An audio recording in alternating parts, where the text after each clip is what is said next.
नमस्कार।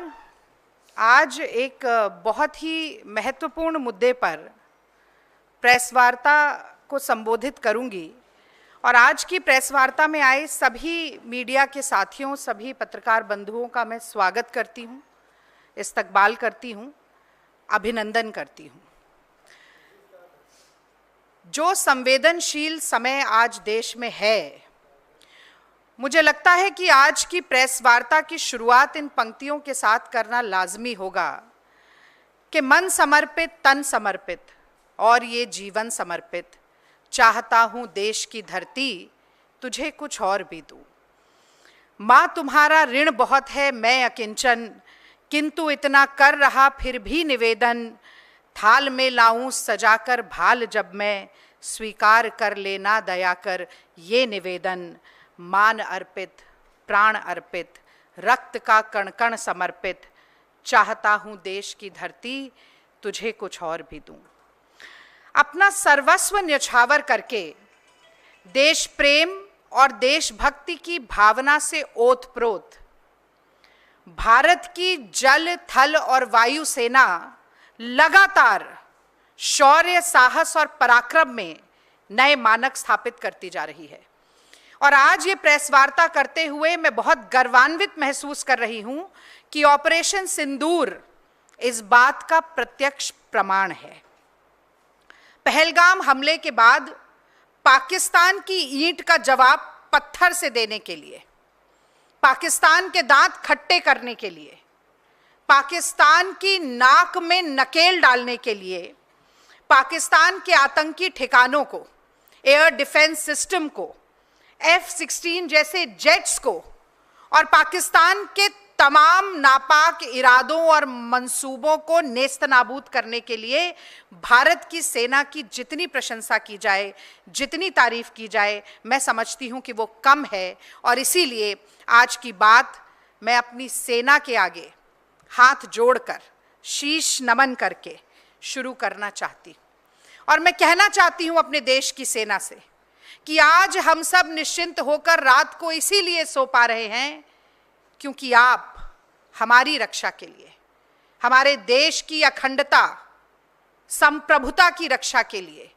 अंगद की तरह पैर जमाकर सीमा पर खड़े हुए हैं। आपके जज्बे को, आपके जुनून को, आपके जोश को मैं लाखों सलाम करती हूं। और अब मैं दो बड़े प्रमुख मुद्दों पर आज की जो प्रेस वार्ता है उसे केंद्रित करना चाहती हूं। पहलगाम में बुज़दिल पाकिस्तान ने कायराना आतंकी हमला किया और उस हमले की खासियत ये थी कि भारत की सरजमी में घुसपैठ करके निहत्थे निर्दोष सैलानियों पर गोलियां चलाने वाले धर्म पूछकर मार रहे थे।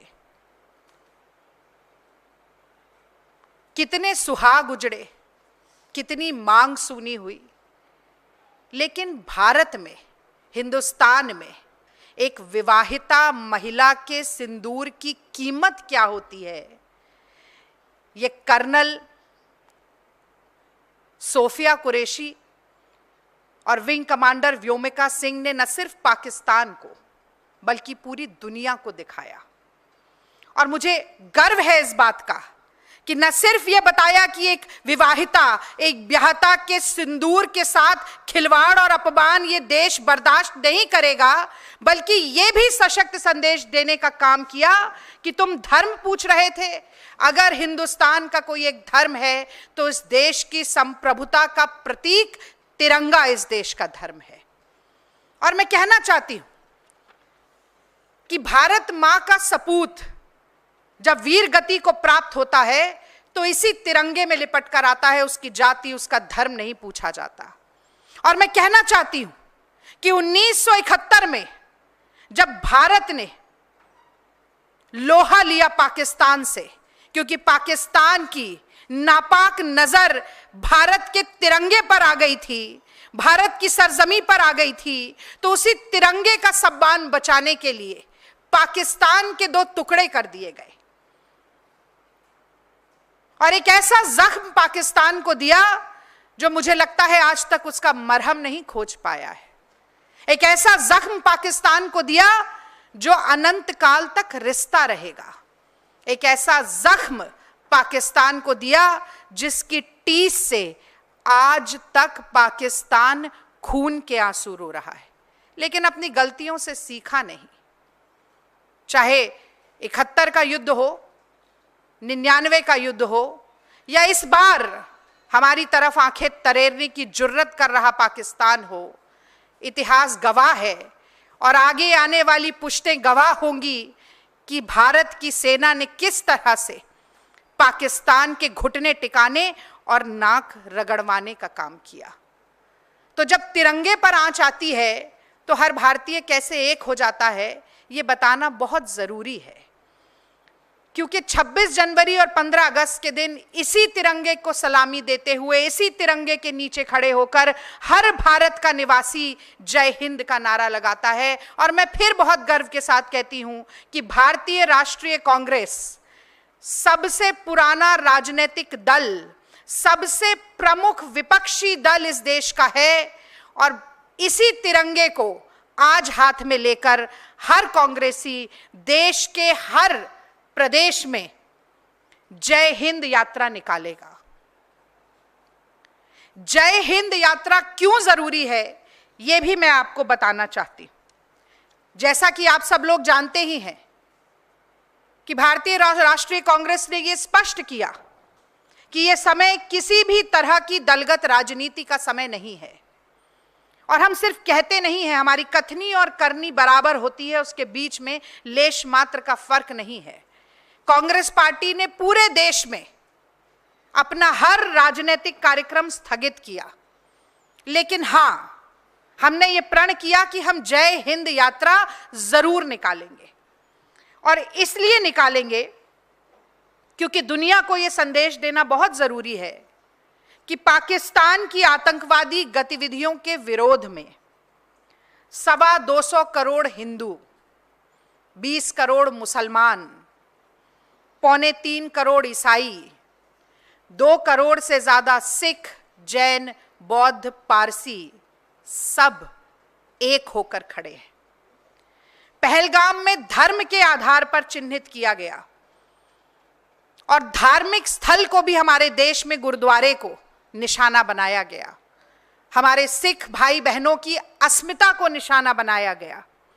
ऐसे कुत्सित प्रहारों का मुंहतोड़ जवाब देने के लिए सेना दिन रात एक कर रही है, लेकिन भारत का नागरिक होने के नाते हमारा भी एक कर्तव्य है। हमारा भी कर्तव्य है कि हम हिंद की सेना का मनोबल बढ़ाने के लिए आज एक साथ चलें और ये कहें कि इस देश में हर धर्म, हर जाति, हर वर्ग, हर संप्रदाय, हर क्षेत्र का व्यक्ति पाकिस्तान के विरोध में भारत की सेना के साथ और भारत की सरकार के साथ भी कदम से कदम, कंधे से कंधा और आवाज से आवाज मिलाकर चलने के लिए पूरी तरह से तैयार है।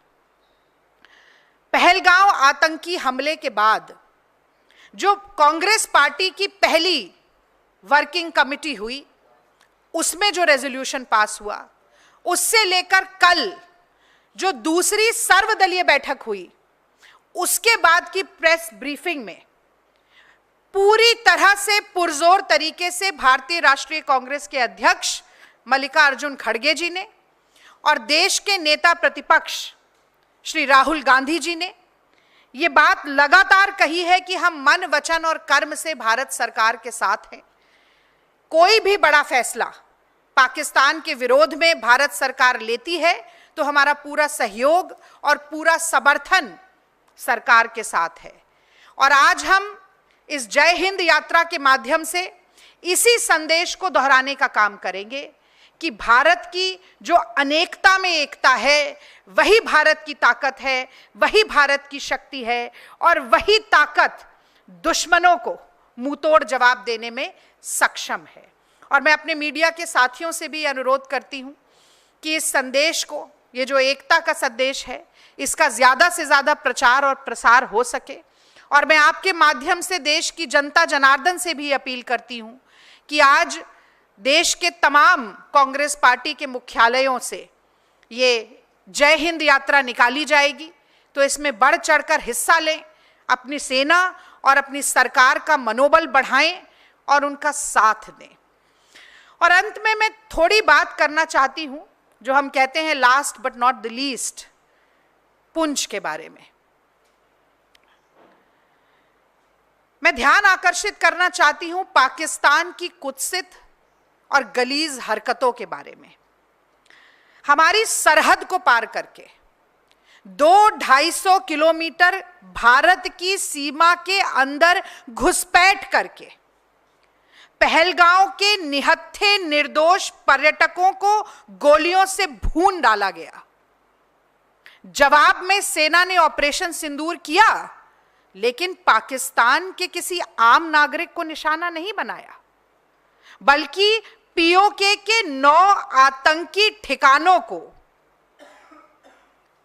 जहां पर दहशतगर्दों को पाला जा रहा था, उनकी ट्रेनिंग हो रही थी, उन्हें असलो बारूद से लैस किया जा रहा था, आतंक को पाला और पोसा और परोसा जा रहा था, ऐसे ठिकानों पर हमने प्रहार किया और उन्हें ध्वस्त करने का काम किया। और इस नापाक मुल्क की आप बेशर्मी और बेहयाई देखिए कि मसूद अजहर के खानदान के 10 लोग मारे जाते हैं इन आतंकी ठिकानों में, उसके 4 साथी मारे जाते हैं, और पाकिस्तान की पूरी सेना आतंकवादियों की मैयत पर मातम मनाने और मरसिया पढ़ने पहुंच जाती है। इनकी बेशर्मी और बेहयाई देखिए कि स्टेट फ्यूनरल दिया जाता है आतंकवादियों को, और मैं समझती हूं कि यही करना अपने आप में संपूर्ण सबूत है that Pakistan is a terror state. लेकिन इस पर भी पाकिस्तान रुकता नहीं है। फिर कहूंगी कि इस नापाक मुल्क की बेशर्मी और बेहयाई देखिए कि आतंकी ठिकानों पर हमारे गोलाबारी के बाद वो भारत के निर्दोष और निहत्थे, फिर से एक बार कह रही हूं, निर्दोष और निहत्थे भारतीयों पर, कश्मीरियों पर और छोटे छोटे बच्चों पर गोला बारूद बरसाते हैं, कत्लेआम करते हैं, इंसानियत को शर्मसार करते हैं, और कहीं ना कहीं पूरी दुनिया के सामने ये सिद्ध करते हैं कि पाकिस्तान एक आतंकवादी देश है, आतंक को पालता और परोसता है। ये केवल आरोप नहीं, ये सच्चाई है और ये वस्तु स्थिति है। और मैं ये भी कहना चाहती हूं कि बार बार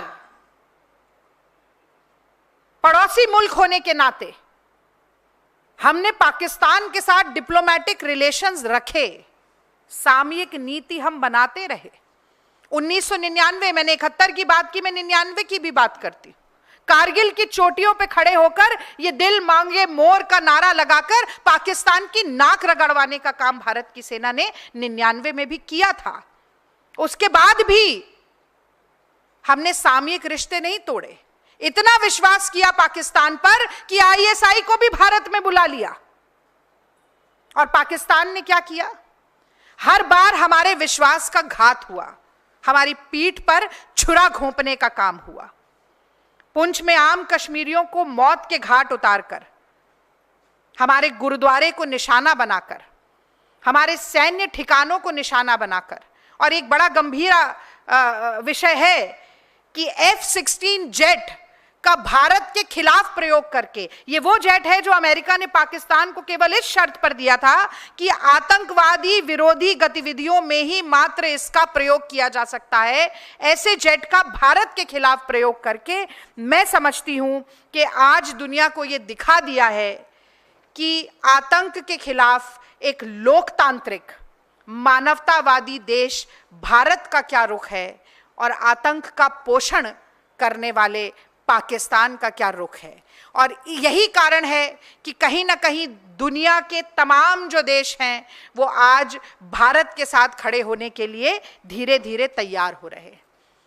और मैं ये मानती हूं कि कुछ न कहने से भी छिन जाता है एजाज सुखन, कुछ न कहने से भी छिन जाता है एजाज सुखन, जुल्म सहने से भी जालिम की मदद होती है।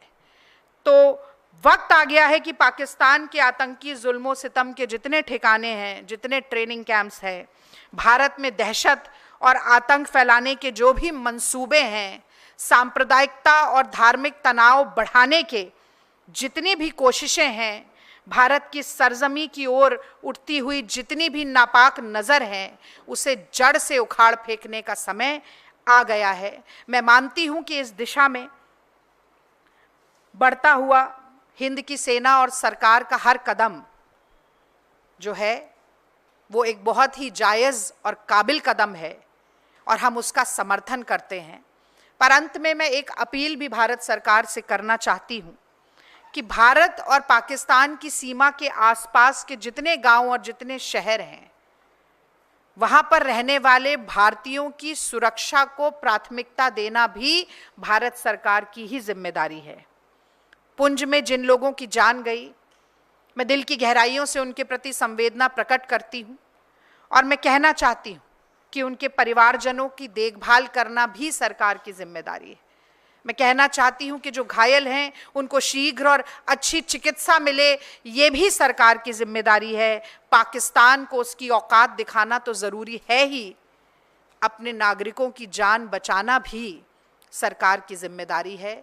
आशा है कि इस दिशा में भारत सरकार पुख्ता कदम उठाएगी और आशा है कि निर्दोष भारतीयों के खून के एक एक बूंद, एक एक कतरे का हिसाब भारत की सेना पाकिस्तान से लेगी।